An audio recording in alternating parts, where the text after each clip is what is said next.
हाय, कैसे आप? उम्मीद करता हूँ कि ठीक होगे और आपकी स्टडी भी सही चल रही होगी, अच्छे से चल रही होगी।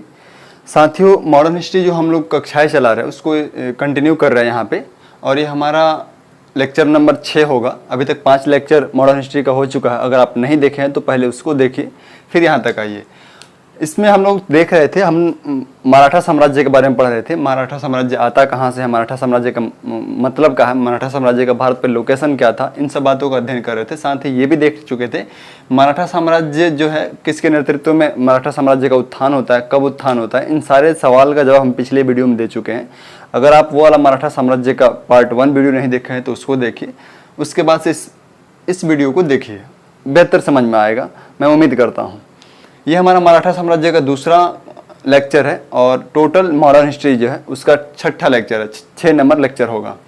साथियों, इस बार हम लोग पानीपत का तृतीय युद्ध जो होता है, पानीपत का जैसे जानते हैं कि पहला और सेकंड वर्ल्ड 16वीं शताब्दी में होता है, और तृतीय युद्ध पानीपत का तृतीय युद्ध। अब पानीपत का तृतीय युद्ध कहने का मतलब है, साथियों मैं थोड़ा सा एक्सप्लेन कर रहा हूँ जो बिगनर है।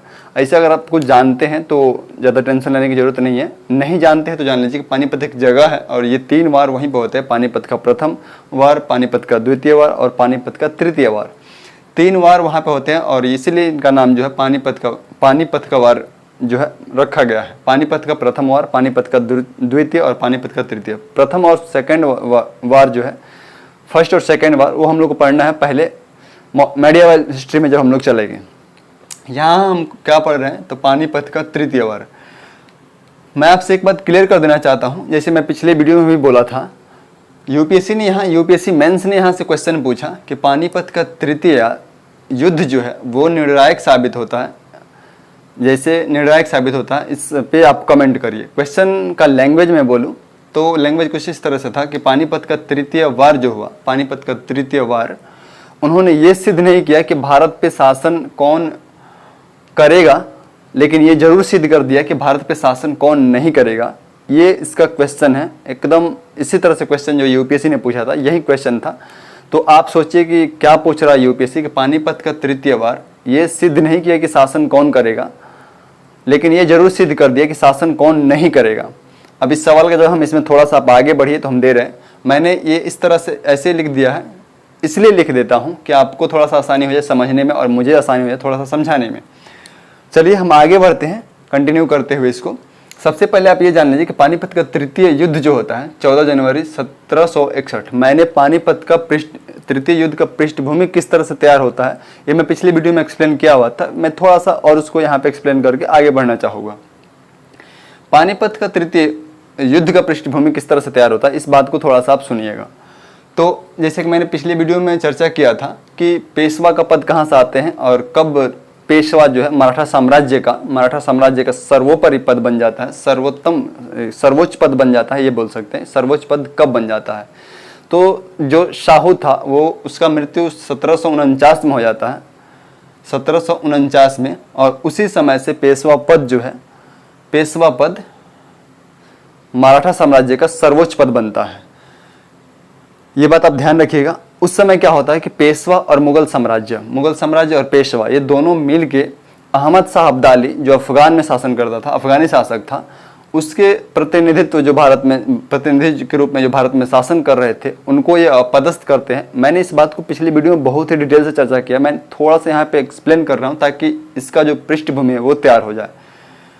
तो उन्होंने क्या किया, मराठा साम्राज्य और मुगल साम्राज्य, इन दोनों ने मिलकर अहमद शाह अब्दाली के प्रतिनिधि जो भारत में शासन किया करते थे उसको अपदस्थ किया। और इस तरह से जब अहमद शाह अब्दाली यहाँ पे आता है, अफगान शासक अहमद शाह अब्दाली आता है, तो मराठा साम्राज्य से टकराता है। और मतलब मेरे कहने का मतलब पृष्ठभूमि का, अगर मैं पृष्ठभूमि की बात करूँ तो इन लोगों ने मराठा साम्राज्य और मुगल साम्राज्य, इन दोनों ने मिलकर जैसे ही अफगानी शासक अहमद शाह अब्दाली के, मैं शाह आलम बोल दिया, अहमद शाह अब्दाली के प्रतिनिधि को अपदस्थ किया, वैसे ही पानीपत के तृतीय जो युद्ध है उसका पृष्ठभूमि इन लोगों ने तैयार कर दिया था। आप मेरी बातों को समझ पा रहे हो? नहीं समझ पा रहे हो तो इसका रीजन ये है कि आपने पिछले वीडियो को देखा नहीं है। तो अगर आप नहीं देखे तो पहले उसको देखिए, उसके बाद से इसको देखिए। तो इस तरह से इन लोगों ने पानीपत के तृतीय युद्ध का पृष्ठभूमि तैयार किया। अब आता है अहमद शाह अब्दाली, जो अफगानी शासक था। वो यूपीएससी वाला जो क्वेश्चन मैंने अभी बोला था उसको आप थोड़ा सा ध्यान में रखिएगा, तभी आप इस चीज़ को यहाँ पे लिख पाइएगा। देखिए, फैक्ट रटने से आप यूपीएससी का जो मेंस का क्वेश्चन है वो राइट नहीं कर सकते। और जैसा कि अगर आप प्रिपरेशन कर रहे हो तो आप एक बात जानते होंगे कि यहाँ पे जो है आपका सिलेक्शन मेंस ही कराता है, पीटी से कोई लेना देना नहीं है। पीटी केवल क्वालिफाई होता है। क्वालिफाई करने के लिए आपको मेंस में बैठने के लिए क्वालिफाई करना पड़ता है। इस बात को आप ध्यान रखिएगा। तो इसलिए आप क्वेश्चन तभी राइट कर पाइएगा जब आप क्वेश्चन को मेरे द्वारा बोली गई बात जो मैं बोल रहा हूँ उसको आप ध्यान से सुने, तभी आप क्वेश्चन को राइट कर पाइएगा। तो क्वेश्चन को ध्यान में रखिए और मैं जो बोल रहा हूँ उसको थोड़ा सा देखिए। आप क्वेश्चन को यूं ही लिख दीजिएगा, ये मैं आपको विश्वास दिलाता हूँ। तो आइए, इन लोगों ने पानीपत के तृतीय जो युद्ध है उसका पृष्ठभूमि तैयार कर दिया। अब अहमद शाह अब्दाली आता है और इधर मराठा साम्राज्य साथ में मुगल भी था। उस समय मुगल साम्राज्य कमजोर हो चुका था। आप इस बात को याद रखिए, क्योंकि मैं पिछले वीडियो से शुरू से ही जब मॉडर्न हिस्ट्री मैंने स्टार्ट किया था वहीं से बोलते आ रहा हूँ कि उस समय मराठा साम्राज्य था, मराठा नहीं, मुगल साम्राज्य कमजोर हो चुका था। औरंगजेब के शासन, जैसे ही औरंगजेब शासक बनता उसी समय से मुगल साम्राज्य पतनोन्मुखी हो जाता है, क्योंकि उसका जो शासक था वो क्रूरता से भरपूर था। उसका शासन काल था वो धर्मनिरपेक्ष नहीं था। ये रीजन था कि वो पतनोन्मुख होने लगता है। तो इस तरह से अहमद शाह अब्दाली और मराठा टकराते हैं पानीपत के तृतीय युद्ध में। अहमद शाह अब्दाली और मराठा टकराते हैं पानीपत के तृतीय युद्ध में, इस बात को ध्यान रखिएगा। साथ ही दूसरी तरफ क्या होता है कि मुगल साम्राज्य था वो कमजोर पड़ चुका था। और अब जो था, अगर भारत में कोई साम्राज्य, मुगल साम्राज्य यानी मुगल साम्राज्य उस समय केंद्रीय शक्ति हुआ करता था, तो मुगल साम्राज्य को कोई चुनौती देने वाला शक्ति भारत में था तो वो कौन था? मराठा साम्राज्य। यानी कि मराठा साम्राज्य एक ऐसा साम्राज्य था जो मुगल साम्राज्य को चुनौती दे सकता था। अब यहाँ पे होता ये है कि अहमद शाह अब्दाली जब आता है और पानीपत का तृतीय युद्ध होता है तो मराठा साम्राज्य, उस समय का पेशवा आप याद रखिएगा, मराठा साम्राज्य 1761 में होता है। और उस समय का जो पेशवा था वो कौन था? मैंने पिछले वीडियो में बहुत ही नाना साहब जिसको बोलाया था, वो नाना साहब पेशवा था उस समय। तो हुआ ये, जब ये टकराते हैं अहमद शाह अब्दाली और मराठा, जब पानीपत के तृतीय युद्ध में टकराते हैं तो पराजय किसके होती है? पराजय मराठों को होती है, यानी कि मराठे हार जाते हैं, क्योंकि अहमद शाह अब्दाली जो था, अब रीजन क्या था हारने का, इसमें थोड़ा सा मैं चर्चा करना चाहूँगा। इसमें एक तो रीजन ये था कि इन लोगों को क्षेत्रीय जो शक्ति होती है उसका साथ नहीं मिला। साथ ही इन लोगों ने चौथ कर जो वसूल कर रहे थे, ये मराठा साम्राज्य चौथ कर जो वसूल कर रहे थे, उससे इन्होंने बहुत सारे शत्रुओं को पाल रखा था। साथ ही एक और रीजन था कि जाट नेता सूरजमल जो था वो इनका जो सहायता नहीं किया, किनका? मराठों का सहायता नहीं किया। तो ये 2, 3, 4 रीजन थे। इनके जो सैनिक थे वो भी पूरी तरह से प्रशिक्षित नहीं थे। और एक और रीजन आप ऐड कर सकते हैं कि ये लोग जो है गुरिल्ला वार में ये लोग जो काफ़ी, आप ये बोल सकते हैं गुरिल्ला वार ये लोग करते थे। जबकि ये लड़ाई जो थी पानीपत का तृतीय युद्ध, ये लोग गुरिल्ला वार में माहिर थे। जबकि ये पानीपत का तृतीय युद्ध जो था वो आमने सामने की लड़ाई थी। तो ये 4-5 कारण थे जिसकी वजह से इन लोगों का हार होता है। इनका जो सेना है वो बहुत सारे सैनिक मारे जाते हैं। तो हम थे कि पानीपत के तृतीय युद्ध में जब ये दोनों टकराते थे, मैंने रीजन बता दिया। देखिए, आपको लिखना हर चीज़ एक पॉइंट को लिखना है, क्योंकि जब तक आप पॉइंट को एक नहीं लिखिएगा कहानी की तरह, तब तक आप सारी चीज़ों को समझ पाए, आप उस चीज़ों को याद कर पाए। इसमें थोड़ा सा संदेह है अगर आप नहीं लिख रहे हैं तो इसीलिए आप जितना बेहतर हो सके, मैं जल्दी बोल रहा हूँ इसका मतलब ये नहीं कि आपको नहीं लिखना है, हर चीज़ आपको लिखना है। अगर आप नहीं लिख पा रहे तो वीडियो को रोकिए फिर लिखिए, लेकिन लिखना जरूरी है, क्योंकि अब जब तक आप नहीं लिखिएगा तब तक क्वेश्चन को राइट करना ये थोड़ा सा मुश्किल काम हो जाएगा। तो इसीलिए आप इन चीज़ों को लिखते रहिए। तो जब ये टकराते हैं तो मैंने बता दिया कि मराठा साम्राज्य यहाँ पे अगर पराजय हो रही तो क्या रीजन था कि पराजय हुआ। अब आप देखिए, इसमें जब ये दोनों टकराते हैं तो ये अहमद शाह अब्दाली जो था ये विजयी हुआ। एक बात मैंने अभी बोला था कि मुगल साम्राज्य कमजोर पड़ चुका था। मुगल और मराठा में आपको कंफ्यूज नहीं होना है, मुगल साम्राज्य कमजोर पड़ चुका था। मराठा साम्राज्य ही एक ऐसा साम्राज्य था भारत में उस समय जो मुगलों को चुनौती दे सकता था, या फिर अगर केंद्रीय सत्ता स्थापित करना हो तो यही मराठा साम्राज्य ही स्थापित कर सकता था, और कोई साम्राज्य नहीं था भारत में जो मुगलों की जगह ले सके। तो एक तरफ तो ये पानीपत के तृतीय युद्ध में हार जाते हैं कौन? मराठा, और दूसरी तरफ अहमद शाह अब्दाली विजयी होता है, जो भारत में वो शासक बने, शासन करे, इसमें उसका कोई रुचि नहीं था। उसने युद्ध जीता तो जरूर था, लेकिन वो शासन करे, भारत में अपना जो सत्ता है वो स्थापित करे, उसको इसमें कोई रुचि नहीं थी। वो जीता जरूर था। दूसरी तरफ इन लोगों का जो मराठा साम्राज्य, एक ही साम्राज्य था जो मुगल के बाद से केंद्रीय सत्ता स्थापित कर सकता था, उनका जो है हार हो जाता है इस युद्ध में। अब देखिए, इस समय तक अंग्रेज भी आ गए थे। आप क्योंकि आप समझ सकते हैं कि ये 1761 की बात है। इस समय तक तो बंगाल का लगभग उन्होंने अधिग्रहण भी कर लिया था, पूरी तरीके से तो नहीं, लेकिन आप जब पिछले वीडियो में जब मैं बंगाल का अधिग्रहण पढ़ा था तो उसमें मैंने 2 युद्ध की चर्चा करी थी, तो आप उसको भी थोड़ा सा यहाँ से कनेक्ट करिए। अब होता ये है कि एक तरफ तो ये जीत के शासन करने के मूड में नहीं है, दूसरी तरफ अगर ये केंद्रीय सत्ता स्थापित कर देते तो ये हार जाते हैं। तो इसीलिए यूपीएससी क्वेश्चन पूछता है, जो मैंने क्वेश्चन बोला था, क्योंकि पानीपत के तृतीय वार ने ये जरूर साबित कर दिया कि कौन शासन नहीं करेगा, भले ही ये साबित नहीं किया कि कौन शासन करेगा। यानी कि एक तरफ मुगल साम्राज्य का विघटन हो रहा है, दूसरी तरफ मराठा साम्राज्य का उत्थान हो रहा था। मराठा साम्राज्य केंद्रीय सत्ता स्थापित कर सकता था, लेकिन ये इसका मराठा साम्राज्य का पानीपत के तृतीय युद्ध में हार हो जाती है। इस हार ने यह सिद्ध कर दिया कि अब तो ये शासन नहीं करेगी। ये तो विजयी होकर शासन करने का मूड में नहीं था, अब ये साबित कर दिया कि ये शासन नहीं करेगी।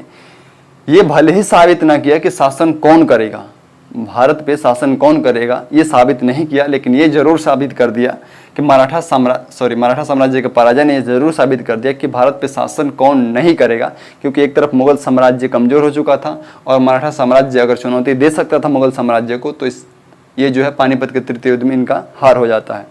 अब आप लगता है मुझे उम्मीद है कि मेरी बातों को समझ पाए होंगे किस तरह से पानीपत का तृतीय युद्ध साबित करता है कि कौन शासन नहीं करेगा, और इस तरह से आप, मुझे लगता है कि आप समझ पाए होंगे। और अगर आपके सामने ऐसा कभी क्वेश्चन आता है तो आप उसका जो आंसर है वो जरूर दे पाएंगे, मैं उम्मीद करता हूँ आपसे। अब मैं थोड़ी सी इसमें फैक्ट की बात करता हूँ। मैं जो कंसेप्ट था पानीपत के तृतीय युद्ध में कैसे साबित किया वो तो मैं बता चुका हूँ।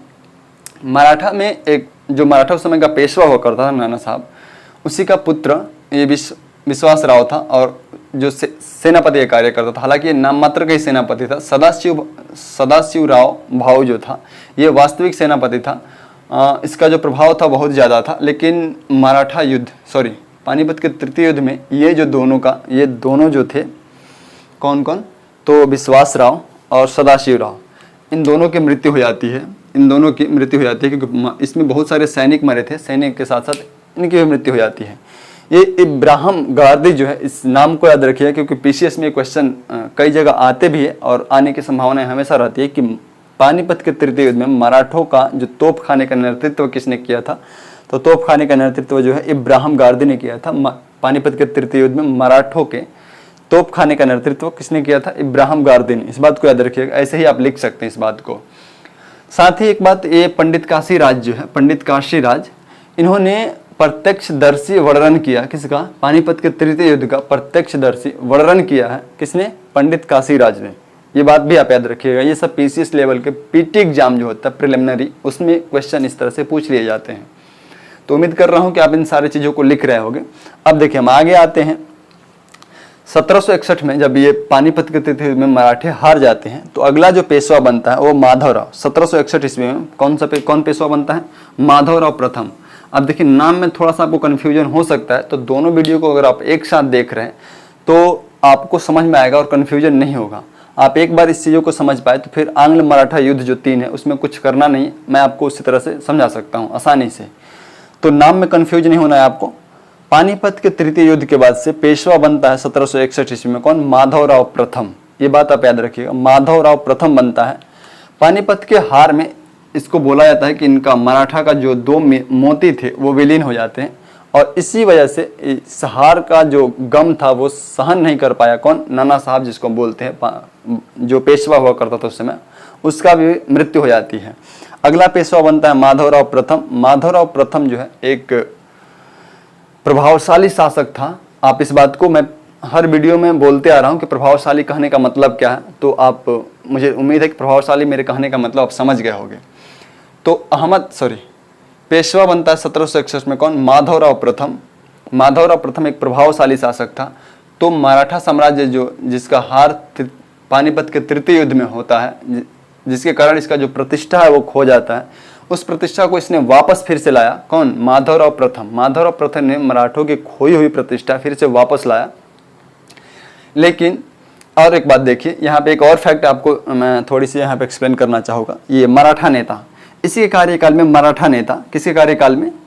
माधवराव प्रथम के कार्यकाल में ही। अब इसका कार्यकाल कब तक है मैं आगे थोड़ा सा एक्सप्लेन कर दूंगा, आप देख लीजिएगा।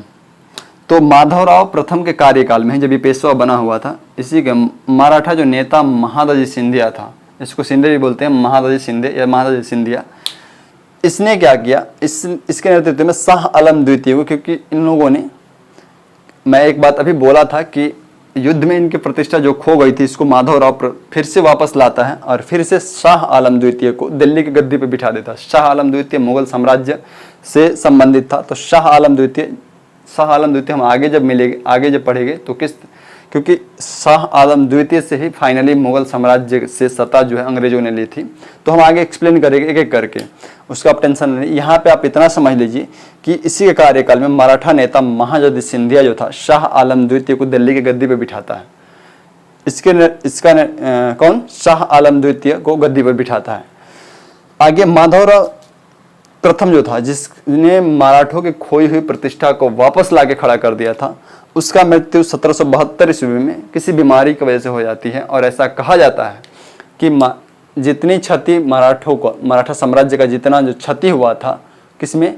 तृतीय युद्ध में, यानी कि इन दो मोती, जो मराठा साम्राज्य के दो मोती विलीन हो चुके थे, या फिर हार से जो प्रतिष्ठा खो गई थी, तो एक तरह से आप बोल सकते हैं कि जितने तृतीय युद्ध में मराठा साम्राज्य का जो क्षति हुआ था, उससे कहीं अधिक क्षति माना जाता है जब माधवराव प्रथम की मृत्यु हो जाती है बीमारी की वजह से।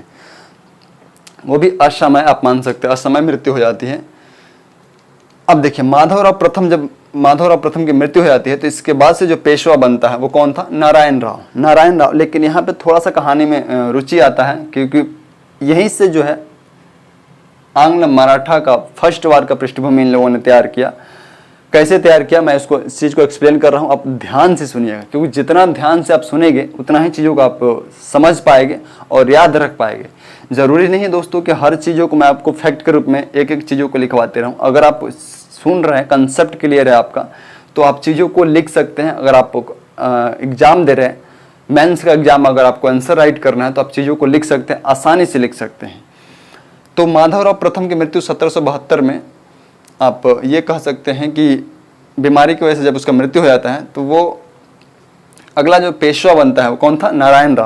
नारायण राव पेशवा बनता है। लेकिन नारायण राव का जो चाचा था रघुनाथ राव, उसने क्या किया कि इसकी हत्या करवा दी, नारायण राव की हत्या करवा देता है। रघुनाथ राव जो था वो नारायण राव की हत्या करवा देता है, और नारायण राव की हत्या के परिणाम स्वरूप इसका अल्प आयु बालक था, पुत्र था, माधवराव द्वितीय। नाम में कंफ्यूजन नहीं होना, एक है माधवराव प्रथम है, यहाँ पे कौन है? माधवराव द्वितीय पेशवा बनता है। हालांकि हत्या करवाया इसलिए कि ये पेशवा बन सके, लेकिन कामयाब नहीं हुआ अपने जो अपना टारगेट जो इसने फिक्स किया था कि हम पेशवा बन जाएंगे नारायण राव की हत्या करवाने के बाद से, तो ये पेशवा नहीं बन सका। पेशवा कौन बना? माधवराव द्वितीय। पेशवा माधवराव द्वितीय बनता है 1775 से 1795 तक इसका कार्यकाल है।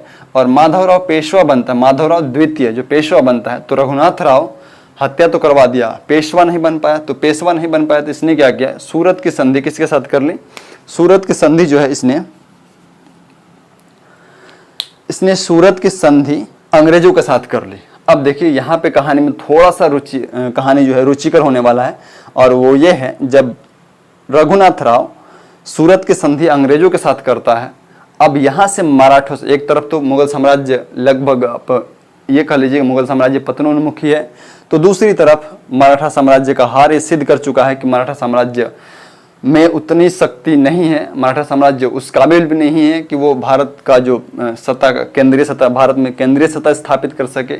और अंग्रेजों के साथ जब रघुनाथ राव ने सूरत की संधि कर ली, तब क्या होता है कि अब यहाँ से मराठों का जो साम्राज्य वगैरह था, मराठों के साम्राज्य में कौन? अंग्रेजों ने हस्तक्षेप करना स्टार्ट किया। अब यहीं से ये लोग, यहाँ से पृष्ठभूमि पड़ता है कौन? आंग्ल मराठा युद्ध का। आंग्ल मराठा युद्ध का पृष्ठभूमि जो है यहीं से रघुनाथ राव ने सूरत की संधि करके तैयार कर ली, क्योंकि अब सूरत की संधि के तहत ये तय किया गया था कि अंग्रेज जो थे, अंग्रेज रघुनाथ राव को पेशवा बनाने के लिए सैन्य सहायता देंगे और इस तरह से अंग्रेजों ने मराठा साम्राज्य में हस्तक्षेप करना स्टार्ट किया। इसी क्रम में 3 आंग्ल मराठा युद्ध होता है जिनका कार्यकाल मैं यहाँ पे लिखा हुआ हूँ, आप थोड़ा सा उसको देखिएगा। 1775 से 1782, क्योंकि 1775 में जब ये शासक बनता है, कौन, नारायण राव की मृत्यु के बाद से माधव राव द्वितीय शासक बनता है। इसी समय से अंग्रेजों ने हस्तक्षेप करना स्टार्ट किया मराठा साम्राज्य में। और अब बनता है 3 आंग्ल मराठा युद्ध में 1775 से 1782, दूसरा आंग्ल मराठा युद्ध 1703 से 1705, तीसरा 1700 मैं बोल दिया, 1803 से 1805 और तीसरा 1816 से 1819। ये 3 मराठा युद्ध होता है और तीनों मराठा युद्ध जो होता है, आंग्ल मराठा युद्ध, तीनों में मराठों की हार होती है। और अंततः आप एक बात यहाँ पे मैं थोड़ा सा और आपको नोटिस कराना चाहूँगा कि इनके तहत, इन तीनों के मराठों के साथ बहुत सारे संधियाँ हैं। मैं कभी संधि पे अलग से वीडियो बना दूंगा, लेकिन अगर आप देखिए, हर काम हम चीज़ों को देखिए समझने के लिए आपको मैं एक चीज़ बताता हूँ। यहाँ पे थोड़ा सा मैं सिलेबस से हट रहा हूँ, और वो ये चीज़ है कि हम अपनी प्रॉब्लम को, जब तक अपनी प्रॉब्लम नहीं समझेंगे तब तक सफलता हमारे पास होकर भी हमारे पास नहीं आएगी। मेरी बातों को समझ रहे हैं? यानी कि अपनी प्रॉब्लम कैसे समझे? अपनी प्रॉब्लम को हम गूगल और यूट्यूब का प्रॉब्लम समझने लगते हैं। लाइक अगर कुछ चीज़ों को हमको देखना है, कहीं से भी देखना है, अगर मान लीजिए कि हम ये देखना, मैं ये बोलूँ कि 1775 से 82 तक जो वार चलता है, प्रथम आंग्ल मराठा युद्ध, इसका अंत जो है किस संधि से होता है, बीच में भी कोई संधि होता है उसको भी बता दीजिए। तो आप क्या करेंगे, उसको तुरंत क्या करेंगे, गूगल पे खोज लेंगे या फिर यूट्यूब पे देख लेंगे। यही है अपनी प्रॉब्लम को गूगल और यूट्यूब का प्रॉब्लम कर देना। अपनी प्रॉब्लम को जब तक हम अपनी प्रॉब्लम नहीं समझेंगे तब तक सफल हो जाए, इसमें थोड़ा सा डाउट है। अगर यही काम जैसे कि हम यूट्यूब से या गूगल से ना खोज के हम किसी किताब में जाके खोजें कि कौन सी संधि है जो जिससे प्रथम आंग्ल मराठा युद्ध का अंत होता है, तो आप हो सकता है कि एक चीज़ खोजने जाए 3-4 और चीज़ों को देख ले और वो चीज़ें जो है आप उस चीज़ को याद रख सकते हैं। इस तरह से आप अपनी प्रॉब्लम समझे। तो मैं यहाँ पे आपको एक होमवर्क देना चाहता हूँ, और वो ये है कि आप खोजिए कि प्रथम आंग्ल मराठा युद्ध, दूसरा आंग्ल मराठा युद्ध और तीसरा आंग्ल मराठा युद्ध, इन तीनों का अंत जो है किस किस संधि तहत होता है। और भी कोई संधि है, मैं 1-2 नाम रख देता हूँ, आप बाकी आपको ढूंढना, जैसे बसिन की संधि, देवगांव की संधि, ठीक है। इन संधियों को आप, पुरंदर की संधि, ये बहुत सारे संधियाँ होते हैं इनके बीच, तीनों वार के बीच, क्योंकि ये 75 से लगभग 19 तक, 20 साल इधर और 25 साल इधर, लगभग 45 साल तक का कार्यकाल है इन तीनों वारों के बीच में जो है समय है। तो कितने सारे संधियाँ होती हैं, जो 4-5 संधियाँ, 6-7 संधियाँ है, आप उसको राइट डाउन करिए, कहीं से नोट डाउन करिए। आप गूगल, मैं उम्मीद करता हूँ कि आप गूगल और यूट्यूब से ना खोजेगा, अगर आप खोजना है तो किसी बुक से खोजेगा, क्योंकि आप एक चीज़ें खोजने जाओगे तो 2-3 चीज़ें और भी आपको याद हो जाएगी। अब देखिए, मैं लास्ट में एक चीज़ एक्सप्लेन करना चाहूँगा कि लास्ट वाला जो युद्ध है, एक बात आप समझ लीजिए कि इन तीनों वार में, ये 3 जो वार होते हैं, तीनों वार में मराठों की हार होती है, अंग्रेजों की विजय होती है। अब तीसरा वार का अंत जो है वो पूना के संधि के साथ होता है, और अंततः इस तरह से इन लोगों ने मराठा साम्राज्य को, ईस्ट इंडिया कंपनी जो थी वो अंग्रेजी साम्राज्य में, यानी कि ब्रिटिश साम्राज्य में विलीन करती है और इस तरह से मराठों का अंत होता है, यहाँ पे पेशवा का अंत होता है। और इस तरह से ब्रिटिश कंपनी जो है वो आगे बढ़ते हुए अब पंजाब, अवध की ओर कूच करती है, पंजाब और अवध को अधिग्रहण करने के लिए आगे बढ़ती है। तो हम नेक्स्ट वीडियो में देखेंगे किस तरह से उसने, हाँ, यहाँ पे एक चीज़ मैं थोड़ा सा और एक्सप्लेन करना चाहूँगा अगर मराठा प्रशासन के बारे में, तो कुछ ज़्यादा उसमें चीज़ें है नहीं। चौथ कर से रिलेटेड, जैसे अगर कभी आपसे क्वेश्चन पूछ दिया जाए कि चौथ कर किस साम्राज्य से रिलेटेड था, तो आप याद रखिए कि वो मराठा साम्राज्य से रिलेटेड था, क्योंकि मैं बहुत बार इसमें चर्चा कर चुका हूँ, पहले से ऑलरेडी चर्चा मैं कर चुका हूँ। तो उम्मीद करता हूँ कि आप उस चीज़ को ध्यान रखे होगे या फिर लिखे होगे अपने नोट्स में। अब हम अगले वीडियो में देखेंगे कि किस तरह से, जैसे कि अब तो यहाँ से 3 आंग्ल मराठा युद्ध से इन लोगों ने मराठा साम्राज्य को अपने में मिला लिया। अब जो है आगे बढ़ते हुए हम देखेंगे पंजाब, अवध, इन राज्यों को किस तरह से अंग्रेजों ने, ब्रिटिश साम्राज्य ने अपने साम्राज्य में मिलाया, और उसके बाद से हम आ जाएंगे सीधे सहायक संधि प्रणाली, यानी कि अब अंग्रेजों की जो नीति है यहाँ पे कैसे भू राजस्व नीति या फिर सहायक संधि प्रणाली जो है किस तरह से इन लोगों ने किया, किस तरह से भारत के राजनीतिक आर्थिक जो है सारी चीज़ों में हस्तक्षेप करते हुए आगे बढ़ते हैं। तो उम्मीद करता हूँ साथियों आपको मराठा साम्राज्य जो है, मराठा साम्राज्य से रिलेटेड जो भी मैंने यहाँ पे चर्चा करी है वो आपको समझ में आया होगा। साथ ही आप इस क्वेश्चन को आसानी से अब लिख पाएगा अगर आपके समक्ष कभी रख दिया जाए कि पानीपत का तृतीय युद्ध किस तरह से ये साबित कर दिया कि भारत में कौन शासन नहीं करेगा, ये साबित नहीं कर पाए कि भारत में कौन शासन करेगा। उस क्वेश्चन को भी अगर आप लेक्चर को ध्यान से सुने होंगे तो ज़रूर लिख पाएंगे। बाकी इससे ज़्यादा इसमें कुछ है नहीं। हम मिलते हैं नेक्स्ट वीडियो में आपको पंजाब और अवध के साथ कि पंजाब और अवध का जो है किस तरह से इन लोगों ने अधिग्रहण किया अंग्रेजों ने। Thank you so much video देखने के लिए।